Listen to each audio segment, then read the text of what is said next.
Mga kalamon at kapatay gutom, samahan nyo nga akong i-voice over itong aking vlog nung isang araw. Ang person, pumunta nga ako sa kabilang subdivision namin, Charis. Pumunta nga ako doon sa kabila at mayroon nga akong hinahanap na kakaiba.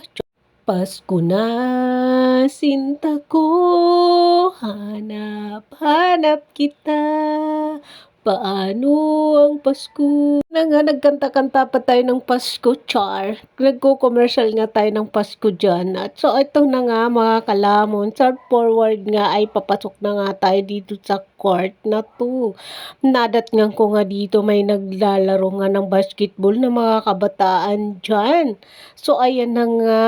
O, diba? Dumaan na nga ako dyan at yung tricycle. Diyan mga tambay, mga bata, mga babae, mga matanda, mga lolo, mga kabataan at kung ano-ano pa. Ko nga dyan yung kakilala ko na nagtatrabaho din doon sa malapit sa subdivision namin. Sabi niya, taga rito ka ba? Sabi ko naman hindi, dahil hindi naman ako taga rito, may bibilin lang ako. Ayan, tamang video-video nga lang ako dito. Bumili nga ako ng tinapay. O diba, masarap yung tinapay nila pero tasty lang yung binili natin.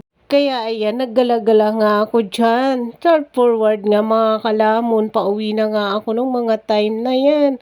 O diba, nadaanan ko ulit yung court dyan at si Manong tricycle. Nga, pababa na nga ako dyan at patawid na rin ako dyan sa kabila. So ayan, nadaanan ko nga ito mga kalamon, itong bakanting lote na to dito. Kung nga, nagtitinda nga dyan si ate nung nagtitinda ng mga gulay at kung ano-ano pang mga tinda niya. Sabi ko, kawawa ka naman dyan. Ang damo-damo naman, di kaya may ahas dyan. Kanya, okay lang naman, okay lang kasi kailangan ko tong magtinda para sa mga anak ko. Sa forward nga mga kalamong, kakakwento ko nga sa inyo about bakanting lote at kay ate. Nga ako dyan ng stoplight. So ayan, nag-go na nga.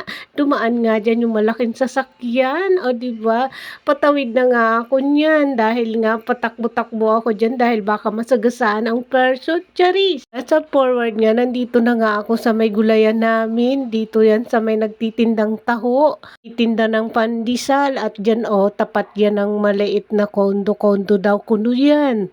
Sinasarot-sarot na naman nga kayo ni Kalamon. Yung totoo naman yun mga Kalamon.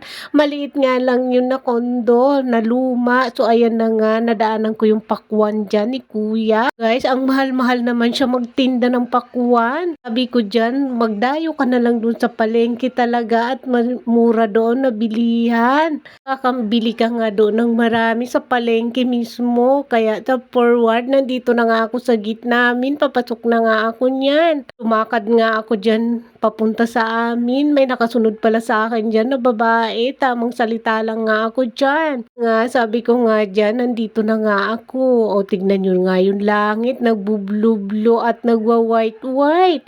Dahil maganda nga daw ang weather for today. Maaraw, mainit. O diba, maaraw yan. Dito na nga ako sa loob, nagtamang lumakad nga lang ako niyan dito sa may basketball namin. Dito yan sa loob ng subdivision. So yun lang, maraming salamat. See you guys! Sa next vlog nga tayo magkita-kita. Bye-bye mga kalamon at kapatay gutom, Madam People.